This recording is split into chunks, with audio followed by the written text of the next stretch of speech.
പ്രണയം അതെന്താന്ന് ആരെങ്കിലും പറഞ്ഞു തന്നാ മനസ്സിലാവോ? കണ്ടാ മനസ്സിലാവോ? ഇല്ല, അതനുഭവിച്ച് തന്നെ അറിയണം. രാത്രിയിലെ വൈകിയുള്ള ഫോൺ സംഭാഷണങ്ങൾക്കിടയില് ചിരിക്കും തമാശയ്ക്കും ഒടുവില് ബാലൻസ് തീർന്ന് കഴിയുമ്പോഴായിരിക്കും ഓർക്കണത്, അയ്യോ ഗുഡ് നൈറ്റ് കൊടുത്തില്ലല്ലോ. അപ്പോ നേരെ പോയി മൊബൈൽ ഡാറ്റ ഓണാക്കി ഗുഡ് നൈറ്റ് ടെക്സ്റ്റ് ചെയ്യും. തിരിച്ച് റിപ്ലൈ കിട്ടുന്നത് വരെ നെഞ്ചിലൊരു വൈബ്രേഷൻ ആയിരിക്കും.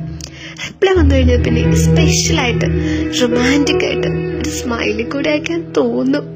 എന്നാലും മനസ്സിനെ കൺട്രോൾ ചെയ്ത് കൊണ്ടുപോകും.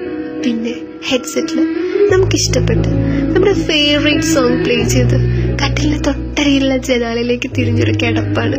നിറം മങ്ങിയ ആകാശത്ത് നിലാവ് പരത്തി രാത്രി സുന്ദരിയാക്കുന്ന ചന്ദ്രനെ നോക്കി കിടന്ന് അങ്ങ് മയങ്ങും. പിന്നീട് എവിടുന്നോ വന്ന് തണുത്ത കാറ്റിട്ട് കണ്ണു തുറക്കുമ്പോഴായിരിക്കും അറിയണത്, അയ്യോ കണ്ടത് സ്വപ്നായിരുന്നല്ലോ എന്ന്. അപ്പോ മനസ്സറിയാതെ ഒന്ന് പുഞ്ചിരിച്ചു പോകും. പിന്നെ അലസമായിട്ടിരിക്കുന്ന ആ പുതപ്പ് പതുക്കെ വലിച്ചെടുത്ത് അരികിലുള്ള തലേണയും കെട്ടിപ്പിടിച്ച് ചുരുണ്ടുകൂടി കിടന്നിട്ടും ഉറക്കം വന്നില്ല.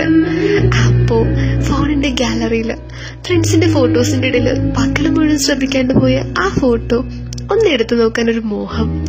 അടുത്തെങ്ങും ആരുമില്ലാത്തോണ്ട് എത്ര വേണേലും സൂം ചെയ്യാലോ.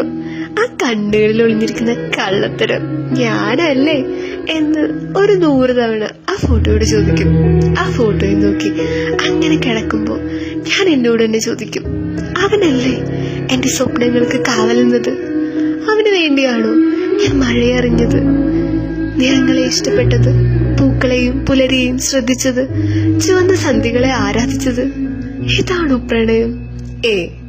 ഇത് ചുമ്മാ പൈങ്കിളി വട്ടല്ലേ എന്ന് നിങ്ങൾക്ക് തോന്നിയോ? പക്ഷേ ഒരു വട്ടെങ്കിലും പ്രണയിച്ചവരോട് നിങ്ങളൊന്ന് ചോദിച്ചു നോക്കൂ. ചാടയും കള്ളത്തരവും ഒക്കെ മാറ്റി നിർത്തി അവര് പറയട്ടെ, ഇതാണ് പ്രണയം എന്ന്.